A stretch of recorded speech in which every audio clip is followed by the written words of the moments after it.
Dear listeners, good morning and welcome to Comme d'Archi, the podcast that opens the doors to the fascinating world of architecture. For newcomers, let me introduce myself. I'm the spokesperson of Anne-Charlotte Depondt, PhD in History of Architecture, published author, head of a communication and development agency based in Paris, France, dedicated to architecture. Let's meet every week to discuss culture and architecture with specialists and learn how to look at projects through a context and diversity lens. Thank you for being with me today, and now it's time for talent. Bienvenue dans Comme d'Archi.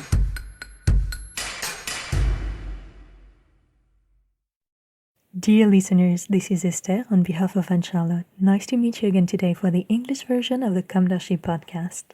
Let's talk about a project Anne-Charlotte worked on during her master year in History of Architecture and reworked for her thesis. It is the project of the Maison des Sciences de l'Homme, MSH, located 54 Boulevard Raspail in Paris in the mythical 6th arrondissement, almost opposite to the Grand Hôtel Lutetia. This architectural project of the MSH, delivered in 1970, materialized the institutional project of the same name carried by the great historian Fernand Braudel. He strongly developed the human sciences in the Reconstruction years of the 50s and 60s. Moreover, the MSH project will probably not have seen the light of day without the financing of the American Ford Foundation. If some people want to destroy the old world, they must be reminded of everything that was done in the development of the human sciences at the time of the 30-year post-war boom. The MSH architectural project embodies these profoundly human and positive values, as well as expressing an unprecedented modernity, an innovative spirit that will have marked the history of architecture. Not a schizophrenic vision of architecture, but architecture as a discipline, inducing economies of material, space, technological advances.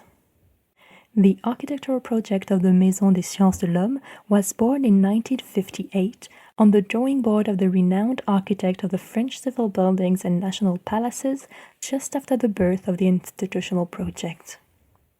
After that, Jean-Jacques Boeuf, then head of the agency at Marcel Lodz, was in charge of presiding the project to develop through images a communication project.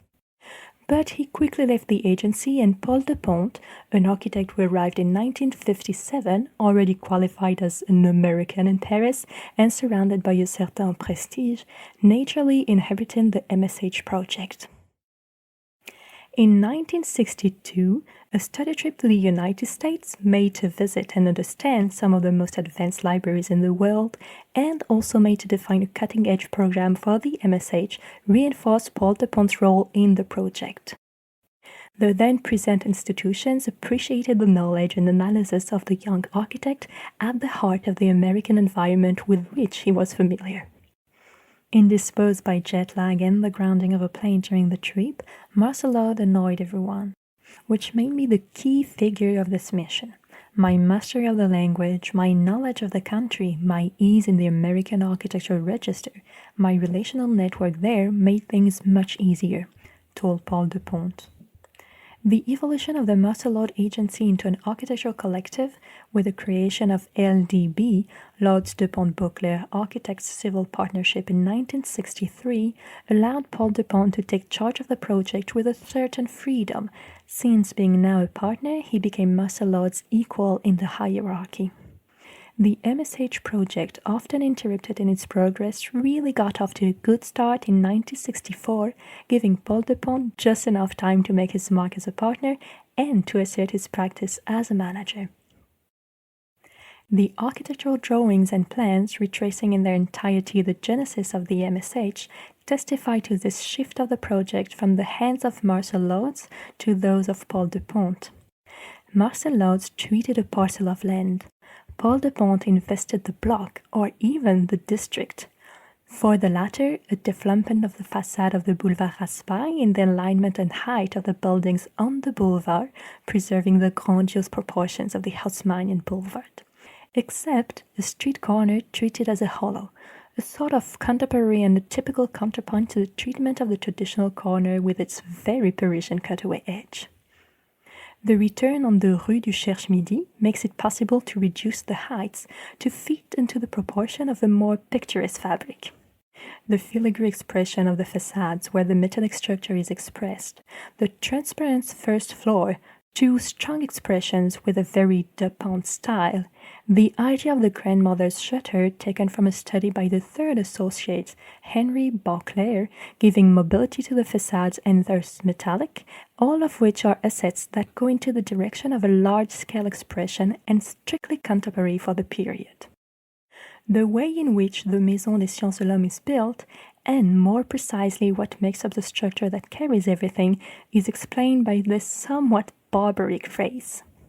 A pre-stressed metal structure with a collaborative reinforced concrete floor slab. The inventor of this technique is a man of Polish origin, Leon Karol Wilenko. Throughout his life, he has worked with passion as an engineer. The Ministry of Education had encouraged us to work with Leon Karol Wilenko, a wonderful man and an excellent engineer.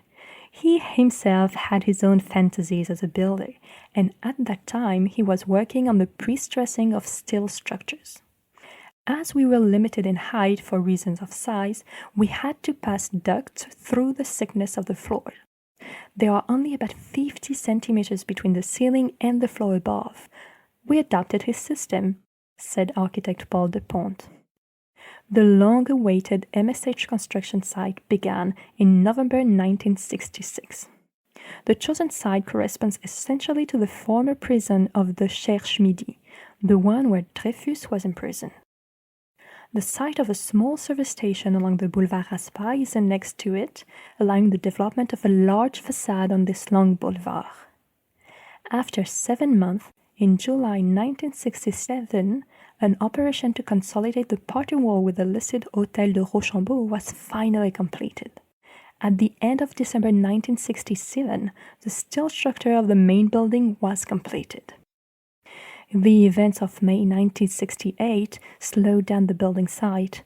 Paving stones were thrown, while cars on the Boulevard Raspail were set on fire. Thus, the delivery of the building will be effective only in 1970. And after 30 years of use, around the year 2000, the rehabilitation of the building is decided, and the process is repeated. Many years of reflection, and the MSH, again dazzling, is delivered a second time in 2017. The rehabilitation project is led by the Raymond Chatillon architects team. The innovative Paul Depondt 3M building we talked about last week, whose cortin steel structure was not covered with asbestos, has been destroyed. This building was located in a vast wooded area that has just been covered with concrete, at a time when, in Paris, we tried to implement greenery everywhere. All this while the MSH has been rehabilitated despite its metal structure at the time covered with asbestos. Logic in all this?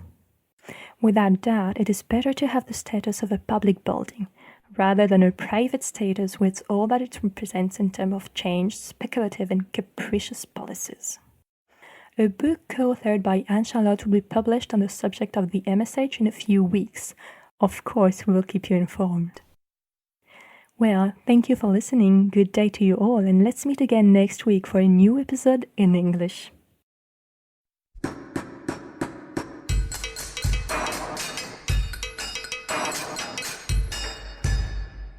Thank you for listening. Don't forget to tune in to our previous content on Instagram at comdarchipodcast. If you like it, make sure to promote the podcast by giving it 5 stars on Apple Podcast and adding a comment, or on any of your favorite podcast platforms.